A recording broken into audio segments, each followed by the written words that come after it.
Pierina Correa tiene la palabra.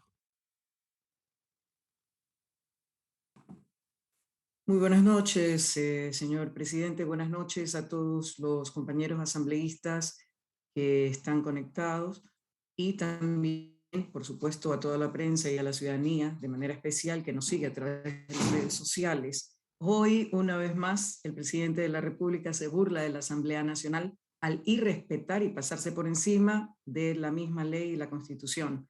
Como ya se ha mencionado y leído aquí puntualmente, el artículo 51 de la Ley Orgánica de la Función Legislativa es clarísima. No hay delegación para la presencia del presidente de la República, que justamente la Constitución de Montecristi da la oportunidad para que presente pruebas de descargo y ejerza su legítimo derecho a la defensa, lo que no ocurría antes, como hemos visto en algunos videos que hemos compartido en esta sesión. No hay delegación, es un irrespeto que haya enviado al secretario de la administración, que encima es esposo de doña Ana Belén Cordero, coincidencias en Pascuales, y adicionalmente es el experto en hacer decretos borradores para que firme el presidente y después otros borradores para derogarlos. En todo caso, es un irrespeto y, señor presidente, así como usted ha sido muy puntual y claro al decir que actúa en estricto apego a la ley, ahí se le pasó por alto y permitió esa comparecencia del secretario y que leyera un documento que, aparte de eso, está lleno de mentiras, falacias y nuevas burlas, no solo a la Asamblea, sino a todo el pueblo ecuatoriano. Que no es causal el incumplimiento del plan de trabajo.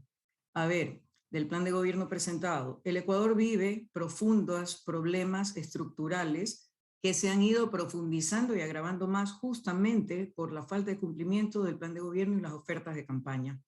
Tal es así que esta convocatoria hecha por la CONAIE presenta 10 puntos muy claros que se derivan de todos esos incumplimientos, que no iba a elevar impuestos, están elevados impuestos, que todo se ha encarecido, que no hay reactivación económica, que no hay salud, no hay educación, no hay trabajo, no hay seguridad, no hay empleo, hay una serie de crisis que las hemos vivido todos y todos las conocemos. Así es que, de acuerdo a la convocatoria que hemos solicitado nosotros y a esta sesión, siendo puntuales con el artículo 130.2 de la Constitución de la República, es en este debate justamente donde se tienen que poner los argumentos, las pruebas que sustentan el pedido de destitución del presidente en la figura que se conoce como muerte cruzada. Pero, ¿qué es la muerte cruzada? Es un mecanismo constitucional que requiere análisis y mucha responsabilidad. Hasta Lazo ha reconocido como duro de aplicar, pero válido. También dijo, con algo de soberbia ya característica en él, que estaba a la distancia de una pluma y firma en su escritorio, pero nunca lo hizo. Ojo, otra mentira más, él sabrá por qué. Si Lazo mandaba la muerte cruzada, muchos hubieran aplaudido. Es más, se lo pedían y hasta exigían que lo hiciera, argumentando que era la salida constitucional y solo requería de un decreto, de esos que le gusta firmar, aunque sean solo borradores como el 455 del estado de excepción. Y hubiera tenido 6 meses para seguir destrozando el país con decretos antipueblo antes de tener nuevas elecciones en las que hasta él podía lanzarse de nuevo a candidato. Quizá no lo ha hecho porque sabe que su aceptación y credibilidad está tan por los suelos que jamás hubiera vuelto la gente a apoyarlo en las urnas. Ahora, hay algunos videos e intervenciones, y esto es importante, de periodistas inestables que un día defienden y al día siguiente atacan, e inclusive de algunos asambleístas en funciones que se lo pedían y promovían la disolución de una asamblea que no sirve, pero de la cual son parte sin aportar algo positivo. Hoy la muerte cruzada se torna ineludible, indispensable. La ciudadanía lo está pidiendo y a gritos. También pudo haberse aplicado antes por parte de la Asamblea, pero era necesario que se concretara el famoso diálogo, que, como hemos visto, nunca se dio. Yo aplaudo el optimismo del presidente de la Asamblea, y realmente de corazón ojalá se dé, pero que no quede en simples ofrecimientos para apaciguar las cosas y luego no cumpla como es lo que ha hecho continuamente. Pero había que darle el beneficio de la duda, la oportunidad de escuchar, que tampoco lo hizo. No somos golpistas, el pueblo no es golpista. La situación fue escalando y ya no aguanta más. Hasta hoy día ha habido enfrentamientos. Su terquedad y ceguera espiritual pueden más. Lasso tuvo la posibilidad de hacerlo y se quedó en amenaza por su falta de decisión. El precio en vidas cegadas, heridos, discapacitados permanentes, dolor, lágrimas, daño y destrucción, pérdidas humanas y económicas, ya rebasó los límites. Al gobierno no le importa. Son solo daños colaterales, como ha señalado con claridad el ministro Carrillo. La prensa cómplice debe dejar de generar odio también. Y nada de Correa esto y Correa otro. Ya aburren. Critican lo que supuestamente han hecho otros, pero hacen lo mismo y de manera totalmente irresponsable, sin medir consecuencias o quizá calculándolas muy bien. Lo que ocurre es consecuencia de la irracionalidad, la no atención a las necesidades y el clamor de un pueblo que muere de hambre y solo pide condiciones de vida digna, trabajo, seguridad, salud, educación, oportunidad de desarrollo, temas de derechos legítimos e irrenunciables. Por esto, los 47 asambleístas de la bancada de UNES pedimos al presidente Saquicela aplicar el artículo 130.2 atendiendo al clamor popular. De aprobarse este proceso democrático, constitucional, legal y legítimo, ¿qué es lo que pasaría? Que nos vamos a la casa todos los asambleístas y el presidente de la República. A eso se llama poner a disposición nuestros cargos. No equivale a una renuncia, es un mensaje claro de que no nos aferramos y pensamos en el bien del país. Todos, asambleístas y presidentes, a la casa. Como digo, era un mensaje claro, pero por supuesto también tratan de posicionar a algunos interesados que quieren que les dejemos el camino libre para seguir imponiendo lo que les da la gana. Hoy, doña Anabel Belén Cordero ha dicho otra barbaridad, argumentando que las comparecencias también deberían de haberse excluido. Las comparecencias son parte de las pruebas y los argumentos justamente para sustentar desde la sociedad civil la muerte cruzada que estamos proponiendo. La vida y la paz son nuestra prioridad. Nosotros representamos al pueblo, el país es nuestra prioridad. Lo único que hacen es acusarnos de golpismo cuando aplicamos la Constitución y creemos en la verdadera democracia participativa, mientras antes le hacían barralazo para que él lo hiciera. Ahí sí estaba bien. Doble rasero, doble discurso a conveniencia. Lasso está enfermo de maldad y avaricia, de odio y traición al pueblo. Se le ve en el rostro, en la mirada, en la expresión, algo que lo avejenta y que le está pasando una alta factura en todo sentido. Todavía está a tiempo, pero su tosudez no le permitirá recapacitar.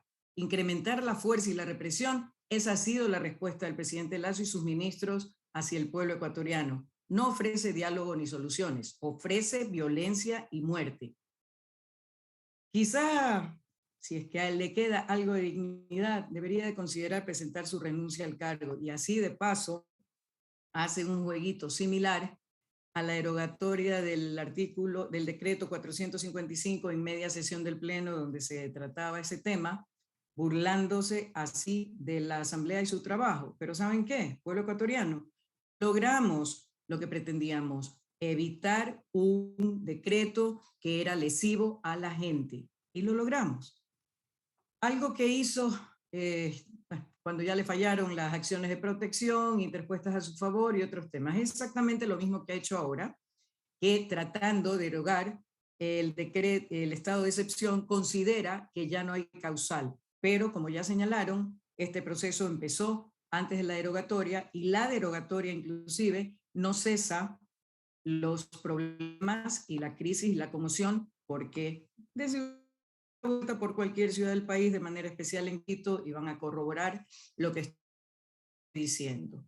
Lo que es peor aún, sin la humanidad, han bombardeado con gases lacrimógenos aquellas zonas consideradas de paz, la Universidad Politécnica Salesiana, la Central, la Casa de la Cultura, sin importar que ahí habían niños, adultos mayores, mujeres.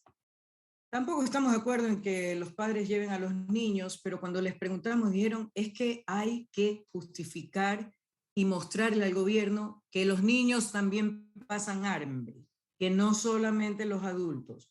Ya hay una propuesta y una carta muy contundente de UNICEF y también de la CIDH referente a la protección que debe darse a los niños y no atentar peor en zonas de paz. Ni siquiera en medio de guerra se irrespeta estas áreas justamente porque atentar contra la vida de los niños es también crimen de lesa humanidad que no prescribe.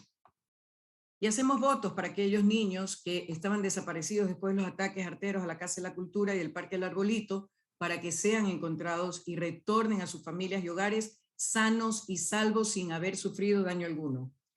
Antes que nada, quiero recordarles que ya existen 40 niños fallecidos sin protestas de enero hasta abril de este año, a quienes también denominaron daños colaterales, esta vez de la delincuencia. En Ecuador sigue la violencia, no voy a entrar en los detalles por el tema tiempo, pero la indolencia puede ser revertida. Todavía existe la posibilidad.